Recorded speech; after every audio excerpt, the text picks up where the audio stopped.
오늘은 탈무드에 있는 이야기를 함으로 시작을 해 보도록 하겠습니다. 랍비 한 사람이 나귀를 타고 천막을 싣고 등잔과 닭을 한 마리 싣고 여행을 떠났습니다. 늦은 밤이 되어서 천막을 치고 등불을 켜고, 물론 바깥에 나무에 닭을 세워놓고 말을 묶어 놓았습니다. 근데 갑자기 바람이 쌕 불더니 등불이 툭 넘어져가지고, 아마 요즘 우리나라 같은 그런 텐트가 아니었던 모양이죠. 그래가지고 불이 꺼졌어요. 그러니까 아이고 이제 기도하고 자야겠다 하고 이제 잠이 들었습니다. 자고 나니까 웬걸 바깥에 나오니까 짐승이 그곳을 지나다가 말을 죽여버리고 닭도 죽여버린 겁니다. 그리고 천막도 찢어진 거예요. 그래서 야 이거 큰일 났다. 그러고 주변을 둘러보는데 밤이라서 자기가 마을 가까이에서 잔 것을 전혀 알지를 못했던 겁니다.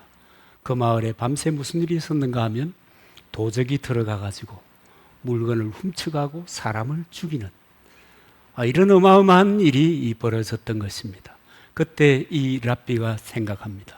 하나님 감사합니다. 지난밤에 닭이 살아있고 말이 살아있었으면, 등불이 켜져 있었으면 도적으로부터 살아남지 못했을 텐데, 하나님 감사합니다. 하나님 감사합니다. 그러면서 그 순간을 보냈다는 이야기입니다. 여러분, 정말 큰 손해를 입었잖아요. 여행자가 말을 잃어버려요. 또 잠영종이 될 닭을 잃어버려요. 천막을 찢겨버려요. 엄청난 손해입니다. 그럼에도 불구하고 이 랍비가 감사하는 것입니다. 여러분, 그 상황이 이해가 되십니까? 수많은 것을 잃어버렸는데 감사하는 겁니다. 우리는 잃어버렸다? 아니, 세상에 이럴 수가 있나? 왜 하필이면 나에게 이런 일이 있을 수 있는가? 왜 나만 겪게 하시냐고요? 랍비가 이렇게 될 텐데, 그렇지 않고 그로 인하여 내가 살았구나 라고 감사했다라고 하는 것입니다. 여러분, 도대체 우리의 삶 가운데 역경이라고 하는 것이 다가오는 겁니다. 그 모든 역경에는 이유가 있잖아요. 그 이유가 있거든요. 성경에 나타나는 모든 일, 하나님이 하시는 모든 일, 세상에 되어지는 그 모든 것은 이유 없이 우연히 그때그때 상황 따라 이런 것이 아니거든요. 이유가 있으므로 그런 일이 발생했다라고 하는 겁니다.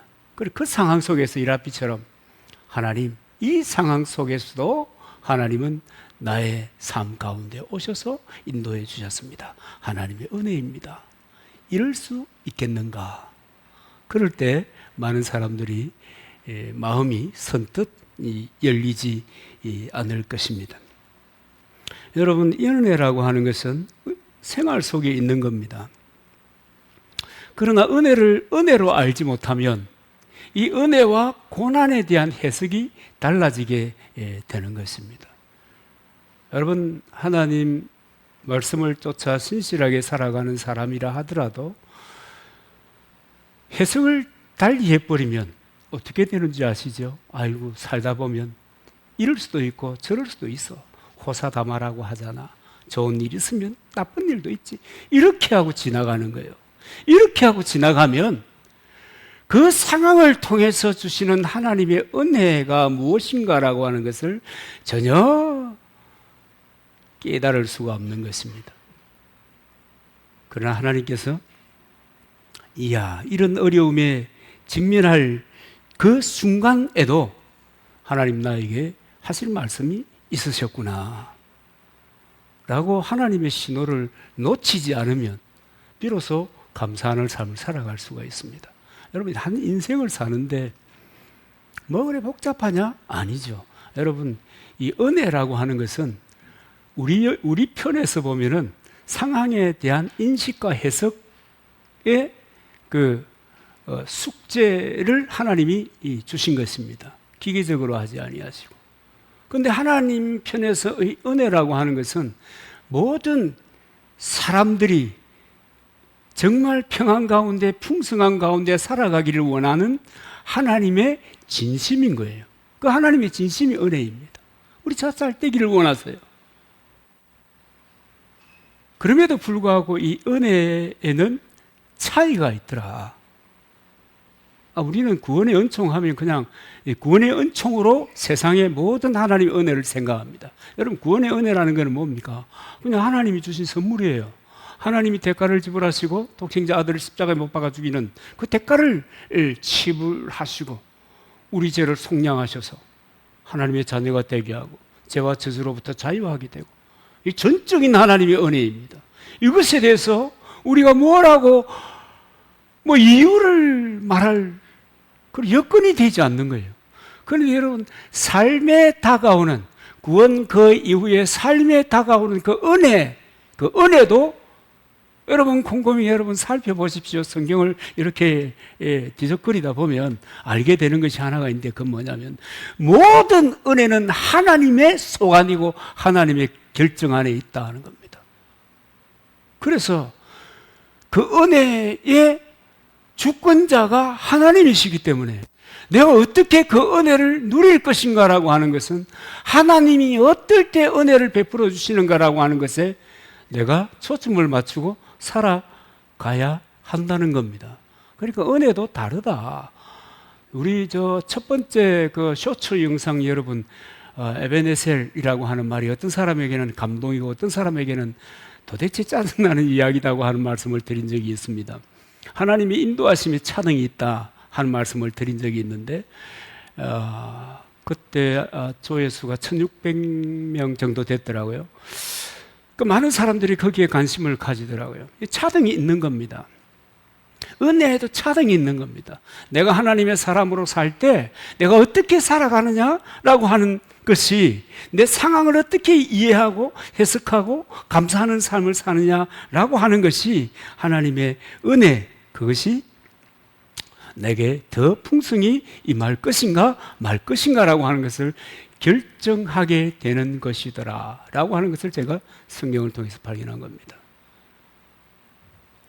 교회 다니면 되지. 내가 마음을 써서 그래도 주일이 되어서 교회에 나오니까 된 거지. 그건 내 생각이에요.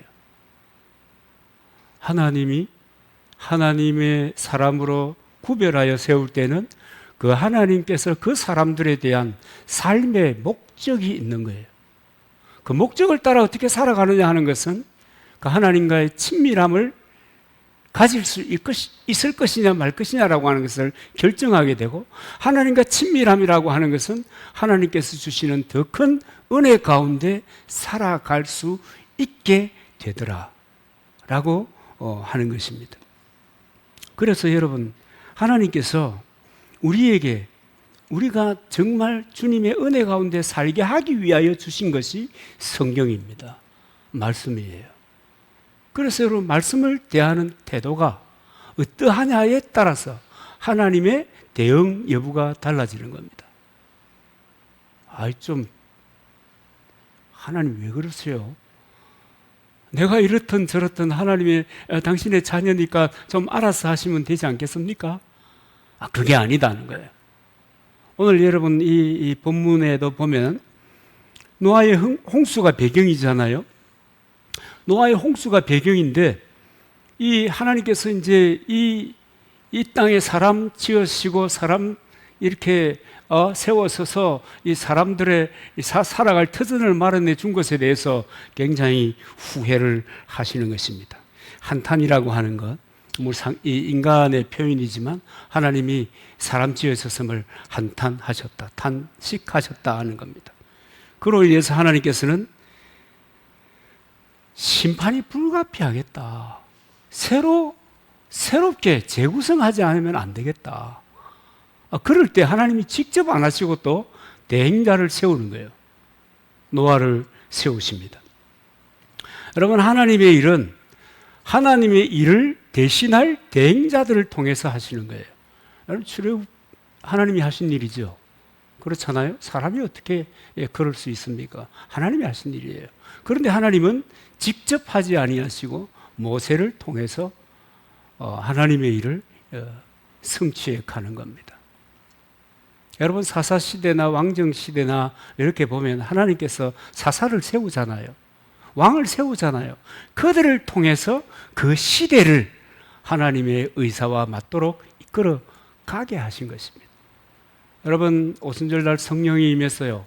성령이 임했으니까 이제 하나님의 성령께서 친히 교회를 세우시고 교회 하나님의 그 목적을 따라 하나님의 일을 이루어가면 좋겠다.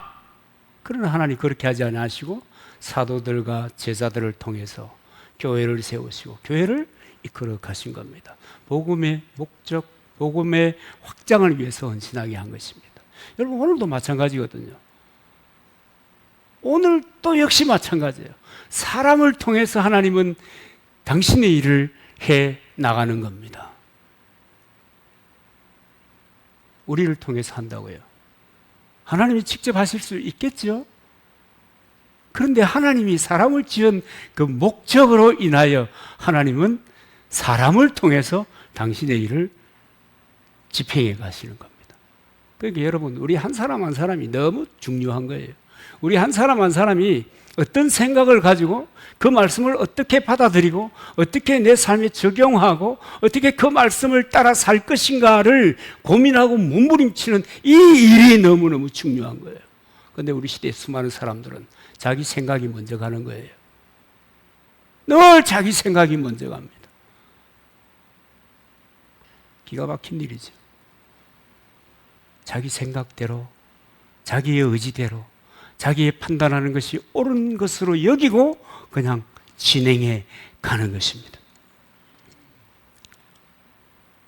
그러면 돼요, 안 돼요? 안 되잖아요.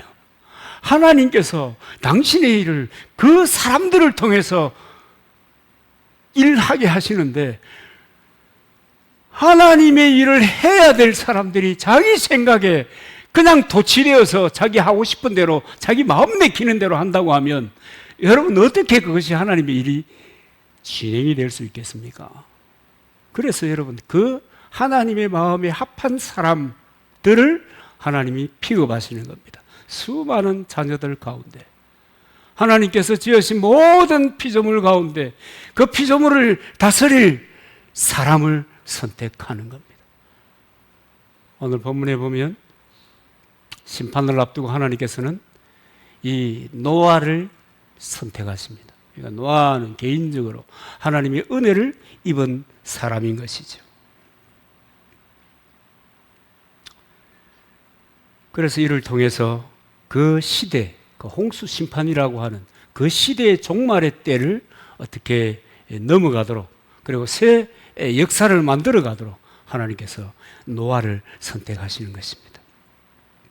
그런데 이제 대부분 사람들은 그래요. 도대체 하나님의 은혜가 뭐냐? 여러분도 그런 생각이 때때로 들는지 모르겠어요. 도대체 하나님의 생각이 뭐냐? 하나님의 은혜가 뭐냐? 하나님의 은혜가 뭐냐? 여러분, 사실은 모든 것이 은혜가 아닌 것이 없는데 오늘 우리 숨쉬고 살아있는 예배하는 이것이 은혜입니다. 뭐 어제는 제 동기 하나가, 고등학교 동기 하나가 이제 먼저 부름을 받았다고 또 부고가 떴더라고요. 그러니까 오늘 존재하는 것조차가 하나님의 은혜예요. 그런데 그것을 은혜로 알지 못하는 거예요. 우리의 여러분 계획하고 또 추진하는 모든 일들이 있을 거잖아요. 그런데 여러분, 그것이 이루어질 것인가 말 것인가 연애예요. 그런데 사람들은 이제 그렇게 생각하지 않는 거예요. 내가 최선을 다하니, 내가 이렇게 준비하고 내가 이렇게 계획하고 내가 이렇게 치밀하게 추진하니 그 일이 되는 것이지, 그렇게 생각하는 거예요. 정말 여러분, 어떤 상황이나 어떤 문제 앞에서 사람들은 능히 그런 생각을 할 가능성이 많습니다. 왜 그런 줄 아시죠? 인간은 죄에 익숙한 존재로 출생하기 때문입니다. 죄를 먹고 마시고 죄를 싸고 퍼뜨리고 하는 일에 아주 익숙합니다. 그러니까 당연히 되어지는 모든 일이 내가 내 탓이지. 심지어는 어려움을 만났어요. 내 탓이지. 그때는 또 내 탓이지. 잘 안 한다. 네 탓이지. 그런데 사람들이 그런 생각을 하고 살다가 마침내 한 시점에 이르러서는 이것이 하나님의 은혜였구나. 내가 살아가는 한 순간순간이 은혜라고 하는 것을 깨닫는 날이 와요. 주로 언제 와요? 죽을 맛을 보면 그런 생각이 딱 들어요. 이것이 하나님의 은혜였구나. 그런 생각이 들잖아요. 그런 생각이 들었다고 해서 그 말씀을 붙잡고 사느냐? 그 생각이 잠깐 들 뿐이에요. 왜? 우리의 재성은 그 하나님의 은혜를 쉽게 잊어버리도록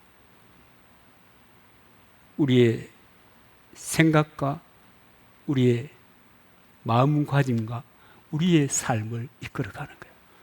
죄성이라고 하는 것이. 그래서 금방 잊어버려요. 언제 그랬냐는 듯이. 그래서 하나님의 은혜를 은혜로 알고 산다고 하는 것이 이게 쉬운 일이 아닙니다. 노아시대, 오늘 이 본문에서도 얘기하고 있지만은 노아시대 정말 사람의 죄악이 정말 차고 넘쳤습니다. 사람들의 마음의 생각과 품은 계획들이 다 악했습니다. 그 자고 깨고 일하는 모든 것이 악함으로 일상이 시작되고 악함으로 일상이 마감되는 그런 삶을 살았던 것입니다. 그래서 악함이라고 하는 것을 당연하게 생각합니다. 요즘도 어떤 사람들을 보면 어떻게 저렇게 하는 짓마다 하나님이 말씀하시는 것과 거꾸로 살아가려고 저렇게 애를 쓰나, 그런 생각이 들 때가 많아요. 야, 어떻게 저런 생각을 하지? 그런 탄식이 나올 정도입니다. 여러분, 이 소돔 고모라를 생각할 때 악함의 대표적인 도시, 이렇게 말할 수 있을 겁니다. 그죠? 정말 악함의 대표적인 도시만큼이나 오늘의 상황이 제 마음대로입니다. 제 마음에 좋은 대로 사는 거예요. 누구도요? 수많은 신자들도요. 그래서 문제를 만들어 가는 거예요. 자기의 문제를 만들어 가는 거예요. 여러분, 사람들이 어려움을 만나요. 여러분, 그런 얘기 하소연하는 사람들 많잖아요. 또 그런 어려운 문제에 직면하는 사람들 많잖아요. 거의 대부분은 자기 문제로 인하여 어려움을 당하는 거예요. 자기의 선택과 자기의 삶, 자기가 살아온 그 삶의 결과로 어려움을 맞이하는 거예요. 그런 것들이 많아요. 물론 여러분, 개중에 또 욥과 같은 일이 있죠. 사단이 참소해가지고 저것도 이러면서 하나님 앞에 그런 사람이 혹 있겠지만 대부분은 은혜를 은혜로 알지 못하고 자의적으로 생각하는 거예요. 살다 보면. 그런데 이 소돔 고모라를 보면 참 제 마음으로는 이해할 수 없는 일이 그 본문에서 일어나요. 소돔 고모라 기가 막힌 도시 아니에요? 그런데 하나님께서는 그 도시를 구원하고자 천사를 보내요. 그리고 흥정을 합니다. 흥정을 해요. 그 도시를 구원하고자. 도대체 왜 하나님께서 그 소돔 고모라에 이런 은혜를 베풀려 하시는가? 정말 소돔 고모라 같은 그곳은 그저 싹 사라져 버리면 가장 좋을 텐데, 그런데 그곳에 하나님께서 넘치는 은혜를 베풀어 주었어요. 여러분, 어느 도시에 여러분 하나님이 흥정을 합니까? 50명이면 되겠어요? 10명이면 안 되겠습니까? 어떻게 그렇게 흥정을 합니까? 정말 꿈꿀 수 없는 은혜를 그 소돔 고모라에 베풀어 주셨습니다. 그런데 결과는요, 그 사람들은 악을 선택한 겁니다. 바뀌지 않았다. 편하지 않는 거예요. 그런 은혜를 베풀어 줘도 편하지 않은 거예요. 참 기가 막힌 거죠. 근데 이제 저는 여기에서 희망을 보는 거예요. 우리 시대의 희망을 보는 거예요. 여러분, 로마서 5장 20절에 보면 죄가 더한 곳에 은혜가 넘쳤나니 그럽니다. 죄가 더한 곳에 은혜가 넘쳤나니. 소돔 고모라 같은 곳에 하나님께서 그들을 구원하시기 위해서 천사를 보내어주고 흥정을 하고 하는 이 엄청난 은혜를 베풀어 주신 것처럼 죄가 더한 곳에 은혜도 더하더라. 그래서 희망이 있다 그 말입니다. 칼빈은 이것을 어떻게 해석하느냐면요, 죄가 휩쓸고 간 자리에 사람을 파멸시킨 후에 은혜가 구원하러 오는 것이다, 이렇게 해석을 했더라고요. 하나님과 점점점 더 멀어져 가는 사람들, 또 그들이 살아가는 세상에 이 하나님의 말씀, 이 하나님의 그 의도를 보면 희망이 있다. 아직은 이 거꾸로 가는 세상이지만은, 죄를 먹고 마시면서 살아가는 세상이지만은, 그렇기 때문에 희망이 있구나. 그렇기 때문에 희망이 있구나. 그런 생각이 여러분 안 들어요? 저는 그런 생각이 들어요. 야, 이 말이야, 이 도시 공동화라고 하는 것이 심각해지고 있는데, 농촌 공동화는 말할 것도 없잖아요. 그럼에도 불구하고 희망이 있구나 하고 새 꿈을 꿀 수 있는 여지가 바로 이 말씀 속에, 또 소돔 고모라를 향한 하나님의 그 은혜 속에 담겨 있더라는 거예요. 놀라운 일 아니에요? 여러분도 그런 꿈을 꾸기를 바랍니다. 그렇기 때문에 더 희망이 있다. 그렇기 때문에 더 가능성이 있다. 그렇기 때문에 우리가 이 주님의 말씀을 붙잡고 간다고 하면 정말 그 이사야 43장 19절에 있는 것처럼 사막에 강이 생기고 광야에 길이 생기는 일이 있겠다. 이런 확신이 드는 거예요. 성경을 묵상하는 중에 말이죠. 여러분, 어려울 때는, 상황이 어두울 때는 여러분, 우리 성경을 좀 자세히 들여다봐야 돼요. 그것이 나를 포기하게 하는 것인가? 그것이 새 꿈을 다시 꾸게 하는 것인가? 여러분, 그것을 보아야 하는 것입니다. 여러분, 지금 도시의 작은 교회들마다, 또 시골이 농어촌 교회들마다, 큰 교회도 마찬가지입니다. 큰 교회들의 고민은 청년층이 빠져버렸다, 이거거든요. 그래서 청년을 어떻게 교회로 다시 유입시킬 것이냐 고민하는데, 이게 쉬워요, 안 쉬워요? 안 쉬워요. 대형교회뿐만 아니에요. 교회가 사람들이 몰려들고 은혜 가운데 살기를 소망하고, 그래서 축적된 그 사람들과 그 재정들을 통해서 덕을 끼치지 못했던 결과이기 때문에 이게 쉽지 않은 거예요. 그러나 그런 곳에서 새 꿈을 꾸고 희망을 얘기하는 사람들이 있다. 그래서 그 가능성이 있는 겁니다. 어려움 가운데 있을 때, 어려움이 다가올 때, 어려움에 직면할 때 포기해버리는 사람들이 있으면 희망이 없어요. 희망이 없어요. 무슨 희망이 있겠어요? 너 힘들 때 나도 힘들어. 무슨 희망이 있겠어요? 그런데 성경은 우리에게 새로운 좌표를 찍어주는 거예요. 죄가 더한 곳에 은혜가 더하다. 야, 이제 비로소 본격적으로 새 꿈을 꾸어야 될 때가 되었다. 여러분, 그런 꿈을 꾸고 그런 생각을 하고 그런 삶을 위하여 나아가는 사람들을 통해서 복음의 새 역사는 만들어져 가는 겁니다. 오늘 저와 여러분들은 그 역사를 위해서 남겨진 사람인지도 모르겠다. 그런 생각이 들어요. 여러분, 엘리야가요, 바알과 아세라의 그 선지자들과 한판뜨기 하잖아요. 850대 1. 그죠? 한판뜨기 하면서 이 엘리야가 뭐라고 하는 줄 아세요? 나밖에 안 남았네. 다 하나님의 사람들이 다 사라져버리고 하나님의 백성들조차도 악과 선 사이에서 머뭇거리는 상황이 되었습니다 하고 탄식을 해요. 그때 하나님 뭐라고 그래요? 이 엘리야의 탄식과 전혀 다르게 얘야 숨겨둔 7,000명이 있단다 이렇게 말해주는 거예요. 이 뭔 얘기예요? 새 꿈을 꾸라는 거예요. 새 삶을 위하여 나아가라 라고 하는 것입니다. 정말 여러분 이러한 시대이기 때문에 더 교회가 성장하고 복음의 빛을 더 밝혀야 하는 때가 되었다라고 하는 것입니다. 하나님께서 남겨두신 사람들과 더불어.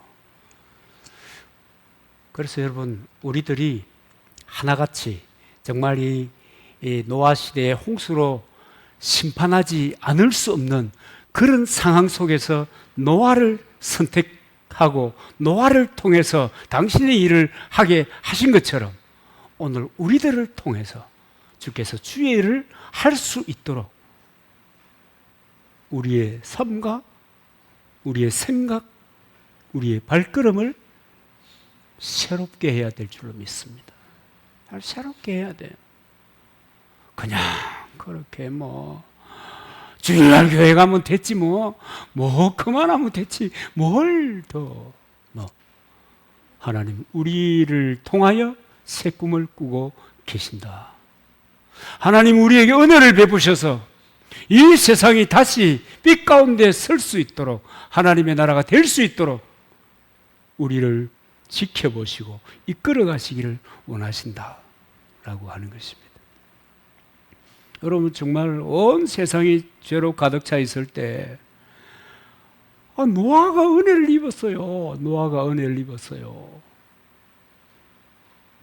아니 왜 모든 사람이 악과 더불어 살며 악을 먹고 마시고 악이 일상이 된 삶을 살아가는데 그 가운데 그런 상황 가운데 산다고 하면 노아도 예외 없이 그와 같은 삶을 살아갈 수 있을 법한데 왜 노아는 하나님의 은혜를 입었는가?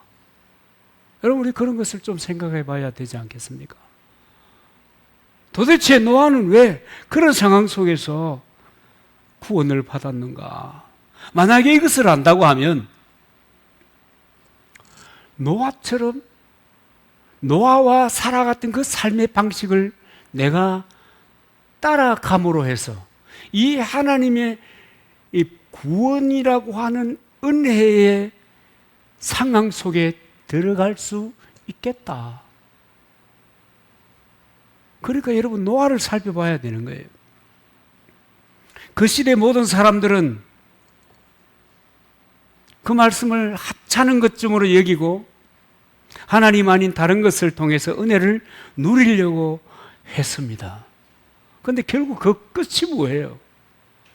하나님 아는 것을 통해서 풍성함을 찾기를 원하고 하나님 아닌 것을 통해서 평화를 누리기 원하고 하나님 아닌 것을 통해서 자유케 하기를 원했던 그 삶의 결과는 지금 하나님이 심판하겠다는 거예요.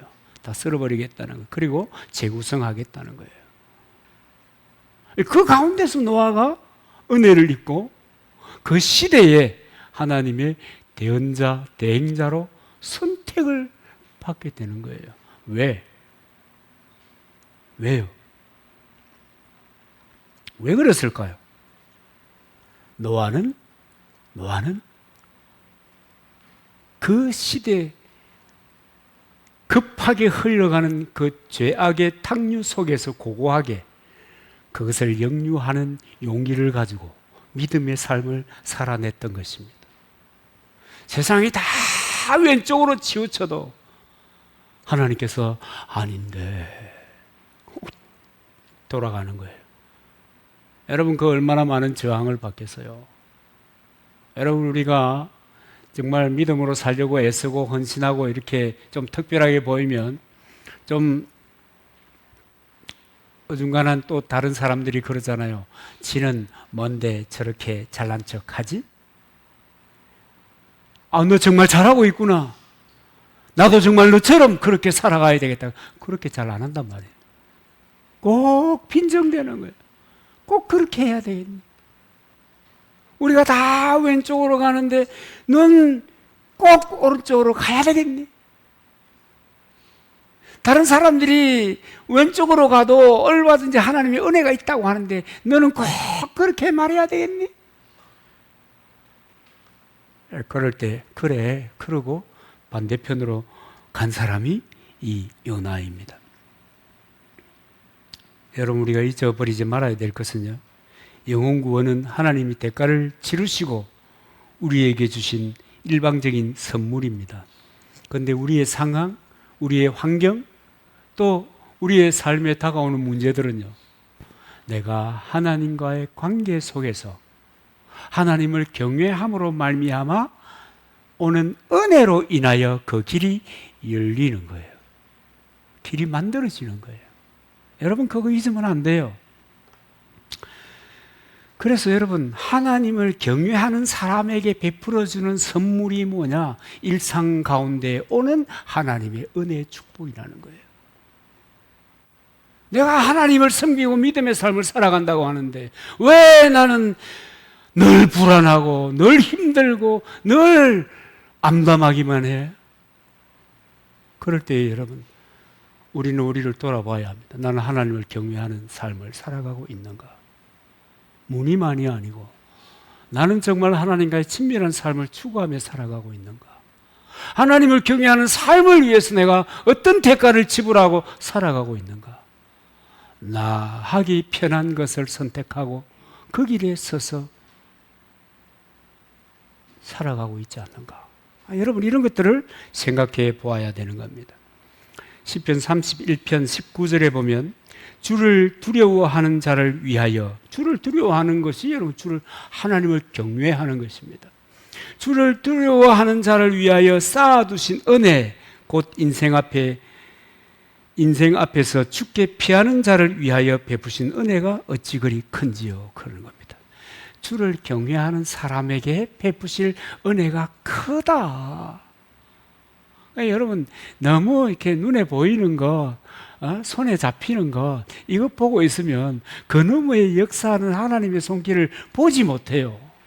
그러면 여러분, 내가 누릴 수 있는 것은 그것뿐이에요. 내가 손에 잡은 거, 내 눈에 보이는 거, 그것을 위해서 안달하면서 살아가게 되는 거예요.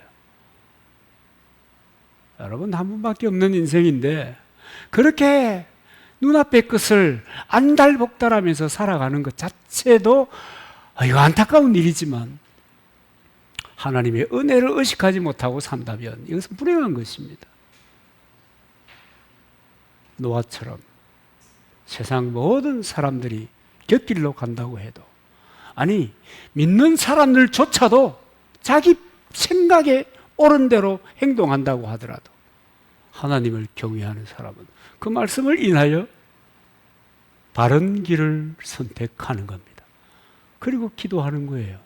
그래서 주님과 더 친밀해지는 것이고, 그래서 쌓인 은혜를 누리는 복을 받게 되는 거예요. 여러분, 뭐 많이 가졌다고 해서 평안이 오는 거 아니잖아요.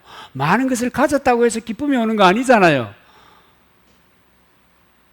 아니에요. 내 소유에 비례해서 평안과 기쁨이 오는 것이 아니라고요.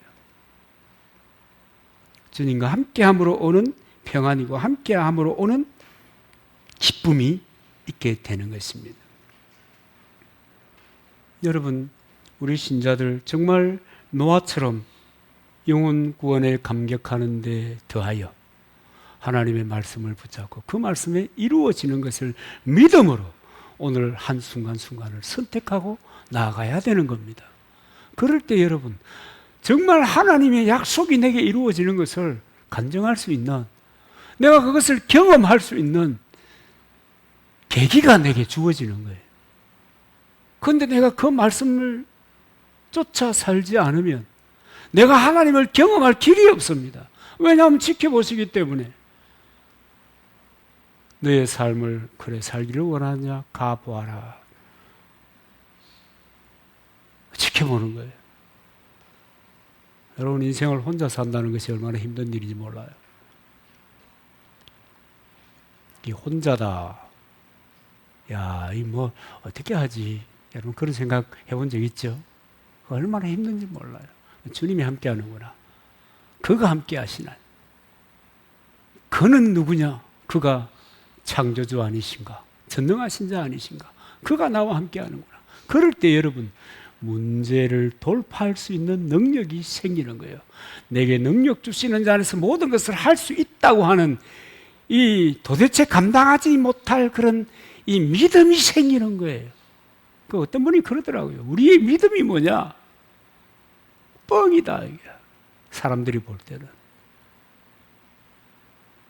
그게 무슨 말이요? 그랬더니 하나님께서 믿음의 사람을 쓸 때는 그 사람을 통해서 상상할 수 없는 일들을 만들어 가시기 때문에 믿기지 않는 일이라는 거예요. 믿음은 바라는 것들의 실상이 되는데 믿음의 꿈을 꾸고 그 길을 나아가는, 그 길을 향하여 가는 그 시점에서는 거짓말처럼 여겨진다는 거예요. 그래가지고 사람들이 택도 없다, 어림도 없다 이렇게 말하게 된다는 거예요. 참 일리가 있다 그렇게 싶습니다. 여러분 구원의 감격, 예배당에 출석하는 것, 여러분 거기에 더하여 하나님을 경외하시기를 바랍니다. 그럴 때 여러분 노아에게 임했던 은혜가 그 삶을 따라 살아가는 나에게도 임하게 되는 것입니다. 그런 삶의 환경 속에서 이런 고백이 있게 되는 겁니다. 여러분 사도 바울이 자신의 인생을 이렇게 얘기하잖아요. 고린도전서 15장 10절에 보면 그러나 나의 나 된 것은 하나님의 은혜로 된 것이니 내게 주신 그 은혜가 헛되지 아니하여 내가 모든 사도보다 더 많이 수고하였으나 내가 아니요 오직 나와 함께 하신 하나님의 은혜로다. 자기의 존재 자체가 하나님의 은혜다는 거예요. 여러분 노아처럼 세상을 거슬러 사는 그 삶을 사는 사람들, 믿음으로 살아가는 사람들의 한결같은 고백이 바로 이 바울과 같은 고백인 것입니다. 내가 사는 것이 아니다. 하나님이 사는 것이다. 오직 나와 함께 하신 하나님의 은혜로 내가 오늘을 살아가고 있는 것이다. 여러분 이런 고백이 우리에게 있어야 될 줄로 믿습니다. 이런 고백이 있을 때 여러분 믿음의 기쁨이 있는 거예요. 믿음의 즐거움이 있는 것입니다. 그런데 여러분 우리는 그런 생각을 잘 안 해봐요. 하나님은 왜 바울의 이런 인생의 고백을 성경에 담았을까? 여러분 그런 생각 해본 적 있습니까? 그런 생각을 잘 안 해요. 또 어떤 사람은 이렇게 또 표현할 수 있어요. 지만 잘났냐? 이렇게 빈정될 수도 있을 것입니다. 잘해봐라 그러면서 말이죠. 그러나 여러분 이것이 이 바울의 이 고백이 하나님을 경외하는 사람의 순전한 신앙의 고백이라고 하는 거예요. 존재에 대한 자기 고백인 거예요. 여러분 우리에게 이 고백이 있어야 될 줄로 믿습니다. 여러분 이 고백이 없이 살아가는 것은요, 뭐 보네포 목사님이 얘기를 안 믿으더라도 너무 값싼 은혜에 도취되어서 그 값싼 은혜에 중독되어서 살아가는 거예요. 의미가 없어요. 그건 여러분 회개해야 될 일이거든요. 돌이켜야 될 일이거든요. 바꾸어야 될 일이거든요. 오히려 그것은 문제를 쌓아놓는 일이 되는 거거든요. 그러므로 여러분 우리들에게도 노아와 같은 이런 구별된 삶을 통해서 하나님 구별된 은혜가 임하는 이런 축복이 있게 되기를 주님의 이름으로 축원합니다.